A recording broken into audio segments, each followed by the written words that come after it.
Early that afternoon, the national press began converging at 3 Mile Island's observation center. Satisfied that all my employees acted properly. Would you characterize this accident as a close... MELTDOWN had never faced a public relations crisis like this.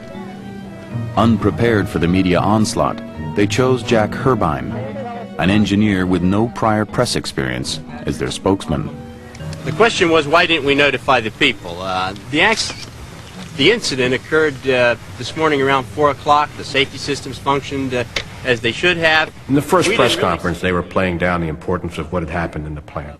It was an incident, there was a problem, a valve leaked, the plant overheated, they had to shut the plant down, and they were going to clean it up. Things are falling off right now. As I've indicated, the coolant injection systems are functioning properly, and we expect soon to be in the cold shutdown condition. If you had gone home from that first press conference, you would have presumed that the problem would have been cleaned up overnight. I mean, that's the impression they gave us. I didn't buy it, and there were quite a few other people that didn't buy it. Radiation releases were of grave concern for Mayor Robert Reed. His community of Middletown lay just upriver from 3 Mile Island. I remember a man by the name of Herbine, and when I asked him about the release and the time of the accident, he more or less looked at it from the standpoint that, Mayor, you don't know anything about nuclear energy. I am the expert. How dangerous did the power company tell you the situation was? Well, I talked to a representative from the company, and he assured me that there was really nothing that you could be concerned about. Are you satisfied with that answer? Or do you want some answers? I think we will get better answers. I was angry from that Wednesday. In fact, I'm still angry. I was just upset with the way things were being handled and the way we were lied to. That same day, the Federal Nuclear Regulatory Commission set up an emergency center in Bethesda, Maryland, to monitor the accident. Yeah, no, I'm talking about the other one that they didn't put into operation yet. You need air and you need power, I guess, to keep that thing open. The NRC also dispatched several inspectors to 3 Mile Island. As we were walking through the turbine building, which was basically like a ghost town, there was nobody around, we saw these 2 other people from the plant wearing their anti-contamination radiation suits, and they also had their respirator masks on also. This is very abnormal because this is an area of the plant that normally is not contaminated and that you wouldn't need these. And it gave you the impression like there's something very wrong here.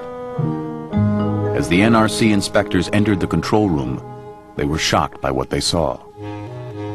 Everybody in the control room was in respirators, and so the communications between the operators and their supervisors and them and us and anybody that you had to talk to on the phone was all pretty difficult because of wearing the respirators. Everybody was talking through air hoses because they all had air-breathing masks on, and so when they would go to the telephones, they were talking to Washington and trying to tell them what's going on. And I know there were a couple of times when I just took my respirator off and talked real quickly in the phone and put it back on and said, okay, well, let's do it as quickly as I can, but we just had to try to get the information through. There was no direct line between the control room and the emergency center in Bethesda.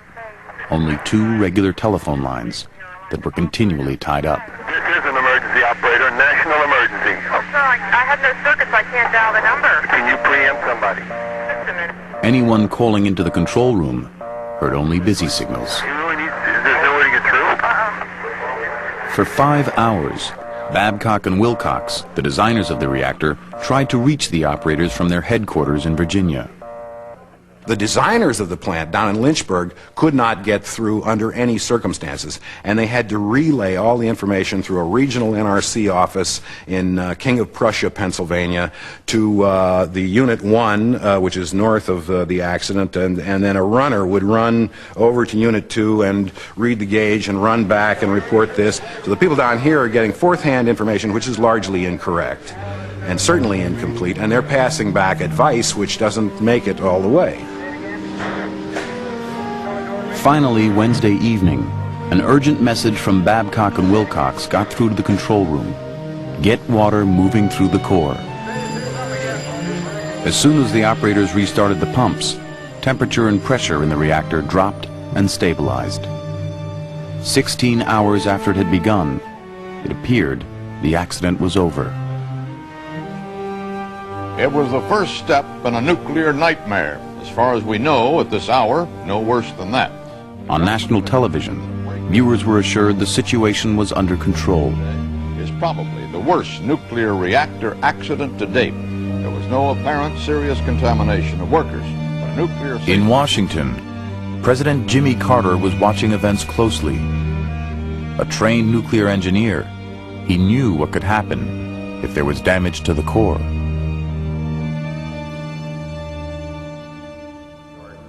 On Thursday morning, the day after the accident, the chairman of the NRC, Joseph Hendry, was summoned before the House Subcommittee on Energy.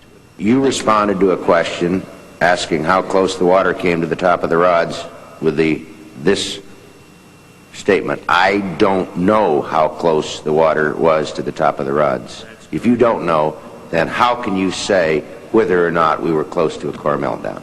I guess based on just an assortment of aspects of this incident that say we were nowhere near it, in my judgment. Obviously. Within the NRC, no one really thought that you could have a core meltdown. I mean, it was more maybe the Titanic sort of mentality that this plant was so well designed that you couldn't possibly have a serious core damage.